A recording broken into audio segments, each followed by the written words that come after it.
კიდე ჩავყავი ფეხი ამის დედამ დამამწყვდებდნენ დედას გიტინებთ ბიჭო 1-2 საათიც და ისე გავწრები აქედან ვითომ არც ვყოფილვარ My friend, hi. You hotel, yes? Okay, go up. You see men, women kiss.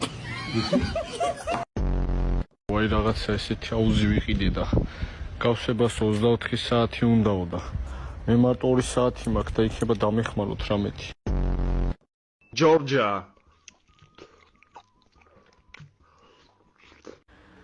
ეხინკლები ჩემოდან გამეიწერე დედა გამარჯობათ მეგობრებო ეს შემთხვევით შემეშალა და შემთხვევით სხვა ვიყიდე სხვისი ეს არის 100 კილოიანი მაქსის და მე ვარ 65 კილო გაბრიელი მაქს შემეხმიანე Tiko, am საოცარი გზის ჩასვლის ფონზე. ცოლად გამოყვები? Jauki. Jauki. Kitketi და მჟავა კიტრი. ნუ ზოგი და სულელია რეებს ჭამს ჩემი.